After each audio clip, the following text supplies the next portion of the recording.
নির্বাচন commission voter হালনাগাদের ২০২৫ সালের খসড়া তালিকা প্রকাশ করেছে। এতে দেখা গেছে দেশে মোট ভোটার বেড়ে ১২,৩৬,৮৫,৫১২ জনে দাঁড়িয়েছে। ভোটার বৃদ্ধির হার ১.৫০%। আজ বৃহস্পতিবার নির্বাচন ভবনে সাংবাদিকদের এক ব্রিফিংয়ে এ তথ্য জানান নির্বাচন commissioner brigadier general Abul Fazal Mohammad Sanaullah. আমরা তো যখন তালিকাটা নিয়ে যাচ্ছি পুরো তালিকায় আমরা চেক করে দেখবো। আমি পুরো তালিকা চেক না করলে কিভাবে বুঝবো যে কোনটা সঠিক কোনটা বেঠিক? শুধু আপনাকে ভাবতে হবে যে এটা কিন্তু একটা 360 অ্যাক্টিভিটিস, শুধুমাত্র নির্বাচন কমিশন নাই।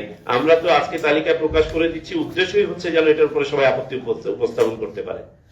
সো ইন্ডিভিজুয়াল আমাকে শেষ করতে দিন। ব্যক্তি ভোটার থেকে শুরু করে এলাকার সচেতন মানুষ এবং অপরাপর যারা আছেন তারা কিন্তু এই তালিকার উপর যে না এই নামটা ঠিক নাই আপত্তি করতে পারবেন। আর আমাদেরটা হচ্ছে লেয়ার 2, যে আমাদের সেকেন্ড লেয়ার, যে চূড়ান্ত ভোটার তালিকা প্রকাশ হয়ে গেল, তারপরেও তো আমি ভোটার তালিকা নিয়ে বাড়ি বাড়ি যাচ্ছি, গিয়ে আমরা চেক করে দেখবো এর পরেও আছে কিনা। কালার এক্সপার্ট, জর্জ স্যাপ এবং মাইল্ড অন হ্যান্ডস টেকনোলজি সমৃদ্ধ অরিক্স ক্রিস্টাল ওয়াশ আপনার লন্ড্রি এক্সপার্ট।